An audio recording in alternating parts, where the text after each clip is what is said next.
Sonoma State Dynasty is back on the Rabbit Hole Sports Media YouTube channel. Season 3 for the Seawolves as we head into the 2026 campaign and continue our climb from the bottom to the top of college football without the resources of your classic Big Ten or SEC program.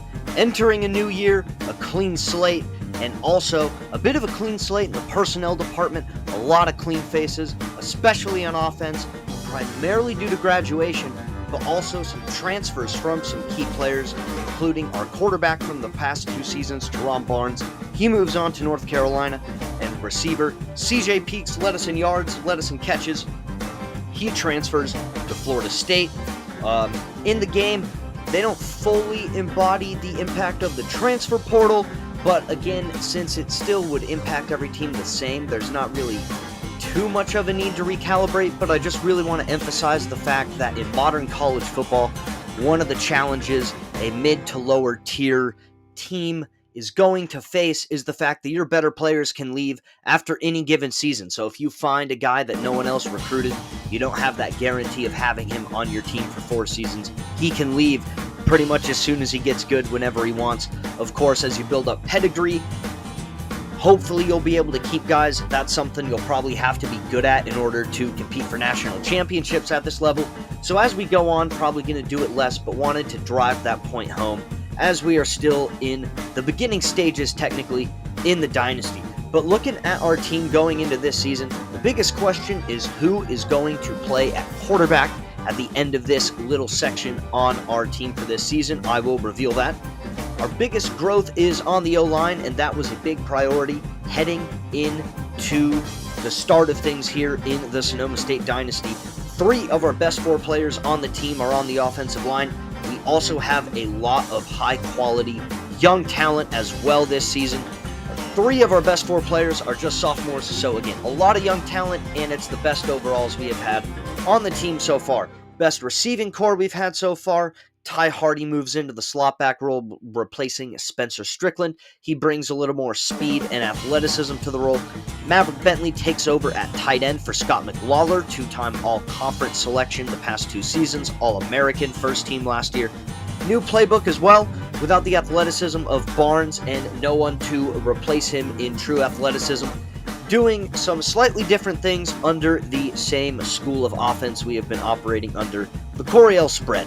So, same style of offense, but just presenting it in a way that fits better for our quarterbacks. On the defensive line, again, our mentality going in was to develop a deep rotation full of a lot of different versatile player archetypes, and we are doing that really successfully.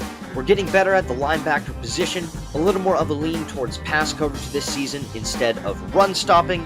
At corners, we have the exact same overalls as last year, but some better athleticism, so hopefully that unit should play better, and pairing that with our defensive line and linebacker improvement, we should be pretty solid as well, and continued improvement as at the safety position. Malik Moon takes over at the free safety position with Kai Riggins and Josh LeBourne also getting playing time, of course. And then at quarterback, we're going to go with a 2-quarterback system this year. We're going to have Bryce Frost kind of operate as the 1A, John Hill kind of as a 1AA, not even a 1B.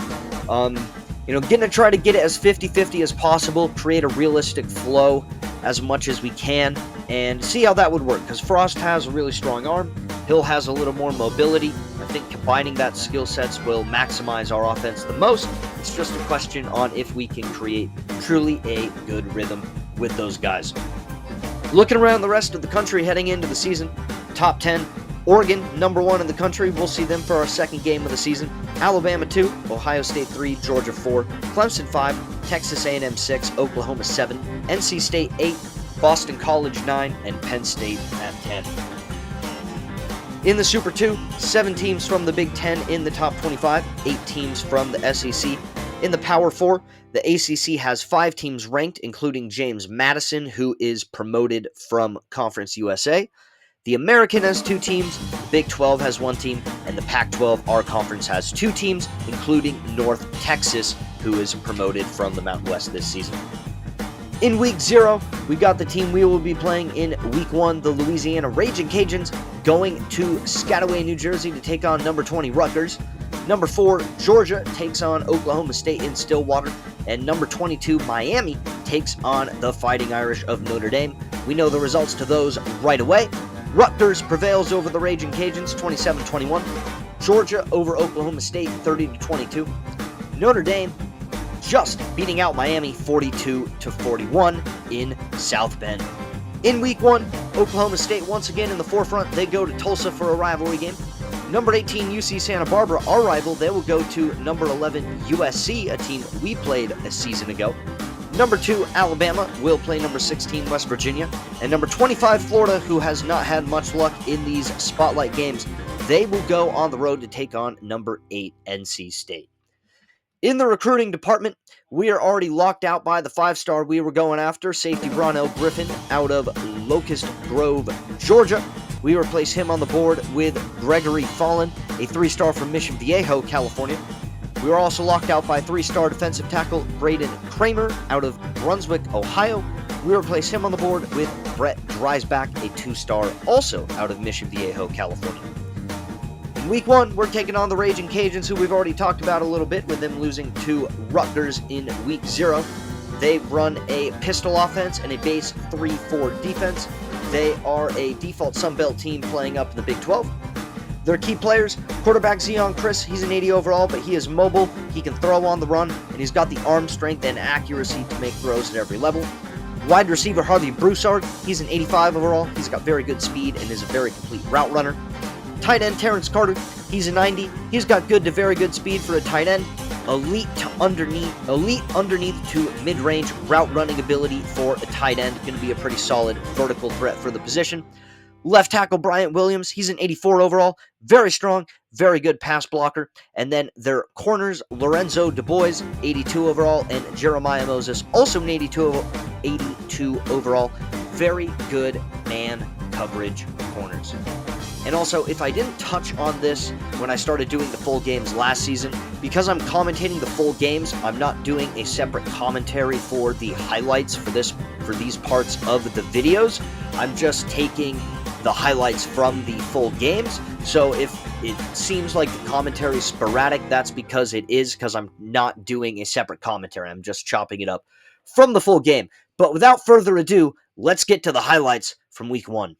Rabbit Hole Radio is back with Pac-12 football. It is the Sonoma State Seawolves hosting the Louisiana Ragin Cajuns in the season opener of this 2026 campaign. Great to have you all back on the Rabbit Hole Sports Radio Network for another season of college football as we get a Pac-12, Big 12 showdown to get this year started. For Sonoma State, a new chapter at quarterback.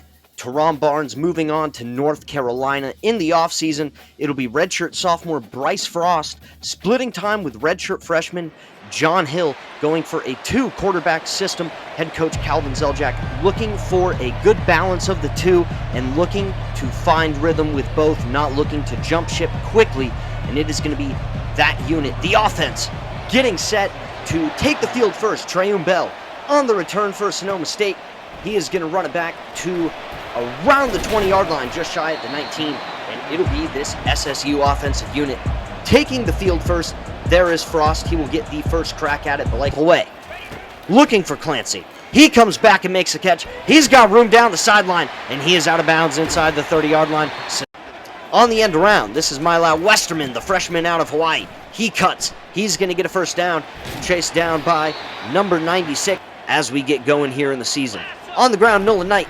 He has the first down. He is inside the 5 to the 4. A delay of game as the classic minutia. Him will be getting the chunk of the spell carries, you would say, kind of the vocab word for backup. As we look for Mila Westerman here. Motion out LJ Young Jr. Look for Westerman on the spot, number 8. Cannot haul it in. Going to hit him on the numbers. Ball knocked out. But hopefully over the next few seasons for us in the starting role. Going to go to the screen game on 3rd down. Ty Hardy cuts back. Cannot quite get in. Brought down to the 2-yard line. We have another kicker who's a freshman, as well as a freshman punter who's only like a 54 overall of the year on the board. It'll be this defense getting their first crack this season. Couple of rough campaigns for him. Improvement from year 1 to year 2. Burners as well. Off play action. Dropping back, looking deep.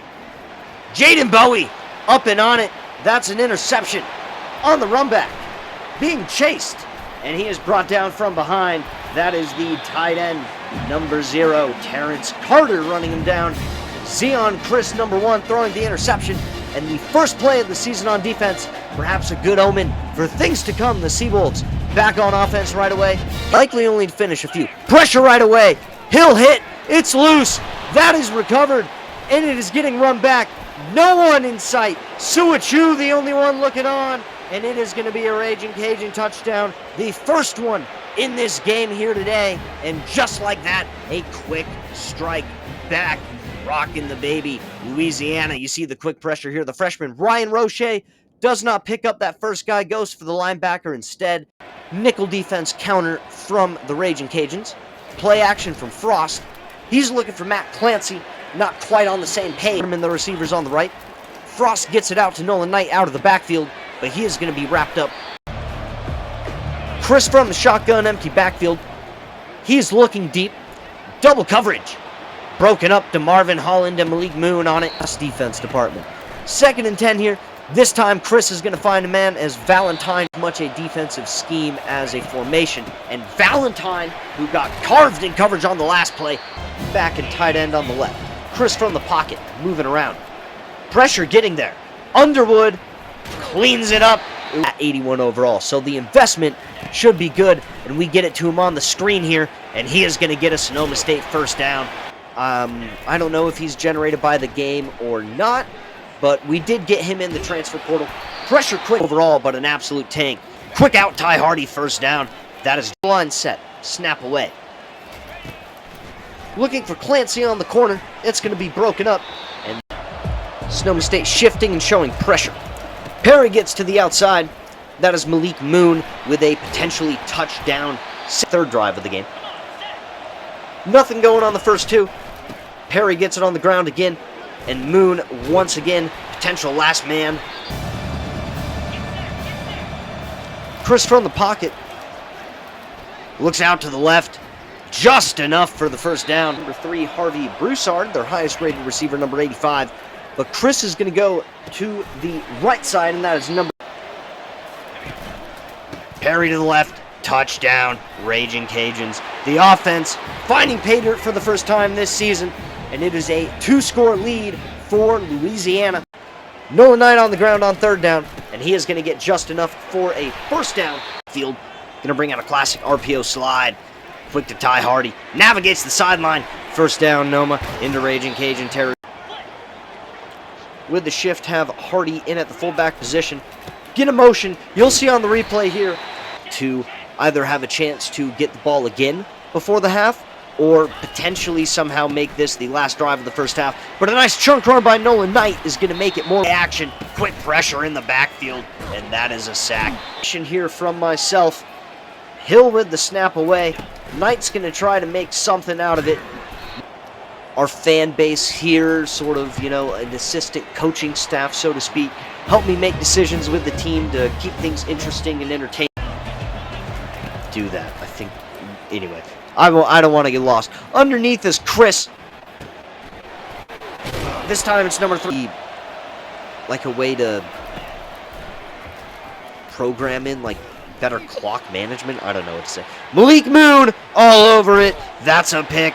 Nomination. The starting free safety role, trying to avoid a safety, and Nolan Knight, perhaps his best run of the game. That is trying to get to the line quick. Frost from the pocket. That's Westerman for the first time today, and that is the most successful plays we have at our disposal out of the no-huddle. A first down, and that's a harder predicament to be in. And it makes it worse when you throw it into your center's helmet. You know, I'm deflecting blame, everyone. I want to express that. Quick to the flat. Absolute clinic on how to surrender points before the half, and just like that, this game refuses to acknowledge that. But they will settle for the 3 here. Would have been one more play like half and not trying to dial up some stupid pass, because I have been bitten with some pick sixes. Once I get a little Herm Edwards versus the Giants kind of action going into the break early, and you see the play that really changed momentum in that first half there. as number 96, Matt McConnell, gets home. Number 44 on the recovery, running it all the way back to the defensive lineman. They're kind of following the D lineman back. They can see the fumble, recover it. But there, just no one had that guy in their blocking assignment, so no one's really tracking back. Quick out on the alert. Great play call as Malik Moon cannot come down with the right angle for some bigger gains. Breaking some leaks in the Sonoma State defense, but not this time. That's the transfer Pele from the defense. Perry on the counter. Lots of Seawolves in the area. Cardi can't bring him down. Lots of green. Perry in the clear. 21 in the end zone. Ragin Cajuns. All the momentum now. You'll see it here. 1, 2, 3, 4, 5, 6, 7, 8-ish guys in the area for Sonoma State. A couple of weird animations, a missed tackle from Marquez Cardi, and number 21, Zylan Perry, perhaps breaking things open. Gonna try to do that on the option. Nolan Knight to the edge. He's got plenty of space. Knight perhaps in the clear, getting run down and forced out of bounds, but into Ragin Cajun, Terron back, and just haven't been able to do it. Hill up in the pocket here. He gets pressured.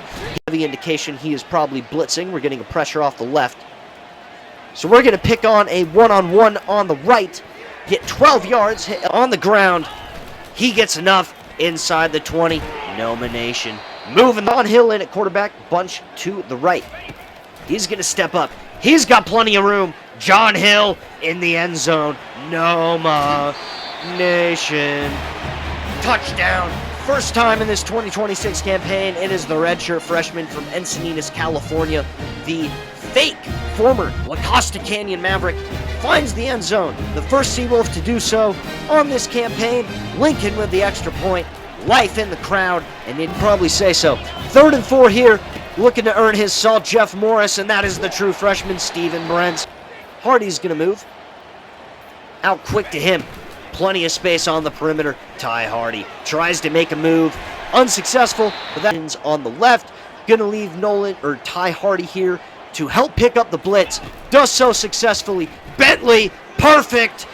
Inside the 5, down to the 1. Big gain for the cheerleaders. Love it. The fans love it. And this SSU team has the Ragin Cajun. Juicy look to run against Knight. Touchdown. Over 100 yards on the game. In Hardy in the slot. Put him on a shallow cross. More in motion. Fake to him, fake to Knight. Hardy. Got it. 2-point good. Tight end and back. Snap away for Chris. Quick to the tight end, Carter. That is a first down for the Ragin Cajuns. Chris from the pocket. Pressured. Looking to get set here on a 3rd and 3. Chris. Draw to Perry. Trying to run it. Noah Forsyth having none of it. Hardy in motion. Play action tonight. Frost gets out of the pocket. He's going to find Maverick Bentley. Tight window. Completion. Another explosive play between those two. Lucky he could not reel in the deflection. On a 3rd and 2, one of the rare times we have ran a jet sweep. Haven't started the backfield. Receivers stacked to the boundary on each side. Knight on the ground. Plenty of room up the middle. And he's going to take it into the red zone to the Knight. In motion, Jalen Vick. Pump fake on the screen. Underneath to Nolan Knight. He has a first down, and he is inside the 5 yard. This time, Bentley is the top. 1st and goal from the 2. Setting up a trap play. On the ground, Knight. End zone. Seawolves in the lead for the first time today. To the ground. Perry tries the outside. Kai Wiggins is there. Nothing. Receiver on the right, more the receiver on the left. This is going to be Nolan Knight.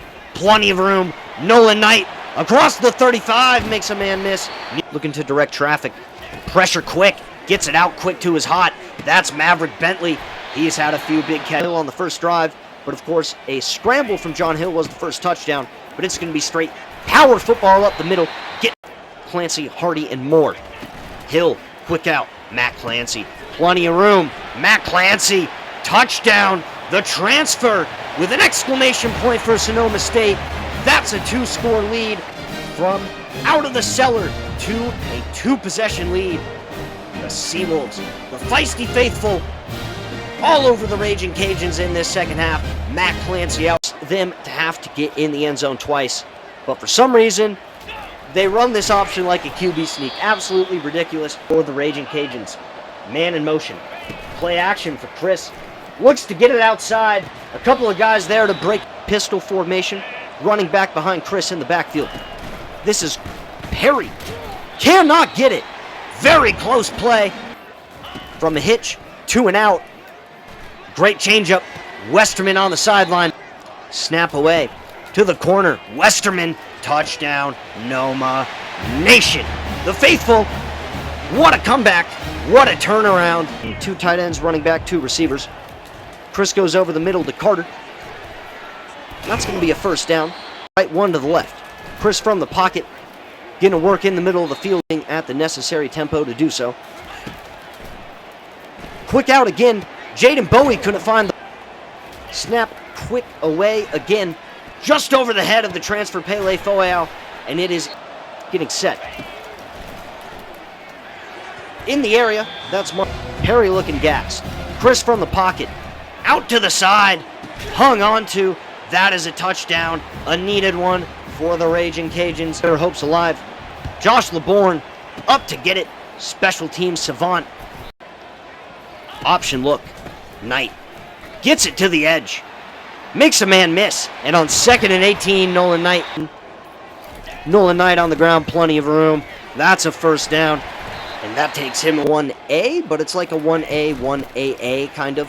Julius Buford on the ground. Touchdown, Noma Nation. Why not one more? This 2 receivers and a tight end to the right. 1 back and 1 receiver to the left. Chris to the air. Plenty of time against a 3-man rush.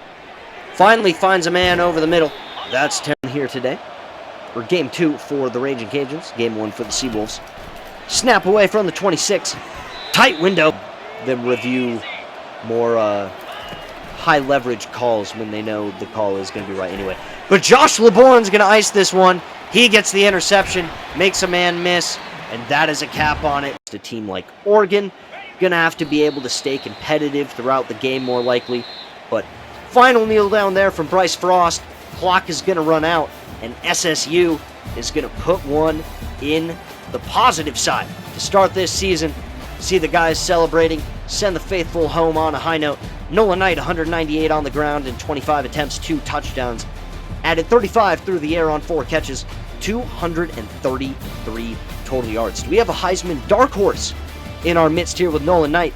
Perhaps. Xylan Perry, of course, made his name known in this one. A couple of explosive runs, some exciting plays from this Ragin Cajun team, but it was SSU prevailing with a dominant 4th and most of the 3rd quarter, as we'll get a look at the total stats here in a second. 418 yards from Louisiana, but 606 from SSU. A lot of snaps of offense for us. 79 total, 272 on the ground, 334 through the air. Both quarterbacks over 100 yards. Frost almost 200 at 194. Good mix of guys getting touches on the ground. Hardy leads us in catches, but Bentley leads us in yards. Brents registers a sack. His lone tackle, the true freshman. Only tackle of the day was his first career sack, and it was a big one as it set up our possession that gave us the lead, and we did not look back from that point on. Xylan Perry, very solid game. 13 carries, 125 yards, a pair of touchdowns. And Terrence Carter solid as well, 7 catches, 79 yards to his name. I don't know if it said 2 scores. I might have been misreading that. But nevertheless, great game for the Seawolves. Great victory to start off the campaign, erasing an 18-point deficit and winning by 17. Looking around the rest of the country to see how everyone else did. Well, not everyone else, but the teams we spotlighted earlier, how they did. Oklahoma State prevails over Tulsa 23-22. USC wins over UC Santa Barbara 49-21. I'm going to adjust some of the players I edited on UCSB to fit the depth chart a little more since I didn't do that in time for the CPU to take that into account when they made the depth chart. So I will adjust that a little bit. I don't know if it would erase a 28-point deficit, but hopefully it would narrow the gap a little bit. Alabama prevails over West Virginia 41-14, and then Florida erases the ranked loss curse, winning 28-20 over NC State, and we will see them in Week 4. But that is going to do it for Episode 1, Season 3. Thank you, everyone, for tuning in, and I will see you next time as we go on the road to take on the number 1 team in the country. The Oregon Ducks should be a showdown. Ready for it. See you guys then.